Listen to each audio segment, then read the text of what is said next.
हमें unit vector बताता है किसी भी गिवन वेक्टर की डायरेक्शन को। जैसा भी हमने बोला कि भाई एक वेक्टर है ए, अब इस ए वेक्टर की डायरेक्शन इसका ही अपने एक यूनिट वेक्टर बताएगा, जिसको हम बोल देंगे भाई ये ओरिजिन से ड्रॉ, यहां से इसके टेल से ड्रॉ होगा और ये कहलाएगा आपके पास क्या, ये यूनिट वेक्टर इसकी डायरेक्शन बता रहा है, इसको हम बोल देंगे यू कैप। ओके, अच्छा अगर ये यू कैप है, यूनिट वेक्टर का मैग्नीट्यूड कितना होगा, तो याद रखो इसकी कुछ प्रॉपर्टीज होती है यूनिट वेक्टर की।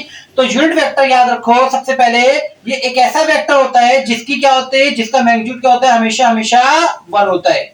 ये होता है 1 यूनिट वेक्टर का मैग्नीट्यूड। आप इसको यू से भी रिप्रेजेंट कर सकते हो, आप इसको अगर ये ए है तो इसके लिए आप ए भी कैप भी कह सकते हैं, हमेशा इसका मैग्नीट्यूड कितना होगा, 1 होगा, 1 यूनिट। ओके, जब इसको हम यूनिट वेक्टर कहते हैं, यूनिट का मतलब ही क्या है, 1 यूनिट मींस 1। चले अब आ जाओ दूसरी प्रॉपर्टी पे, इसकी प्रॉपर्टीज से, इसकी प्रॉपर्टीज की हेडिंग डाल लो। तो ये एक डायमेंशन लेस वेक्टर होता है, याद रखिएगा इसकी डायमेंशन लेस, सही।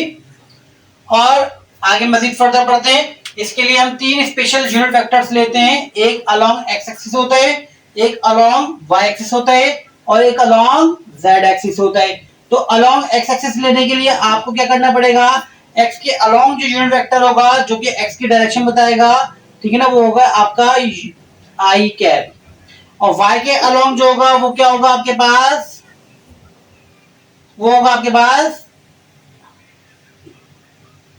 जे कैप। इसी तरह अगर आप z एक्सिस ले लो, तो जैसे आप z एक्सिस लोगे तो ये वेक्टर आपका स्पेस में आ जाएगा, तो आप बोलोगे कि यहाँ पे जो वेक्टर की डायरेक्शन होगी z की, वो हो गया आपके पास क्या, k कैप।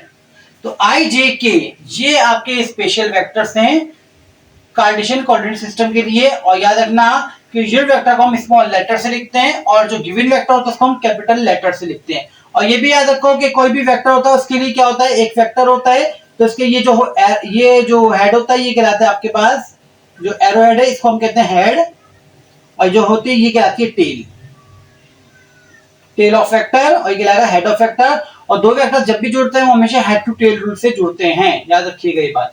और जो रिजल्ट होता है वो होता है रिजल्टेंट वेक्टर। चलें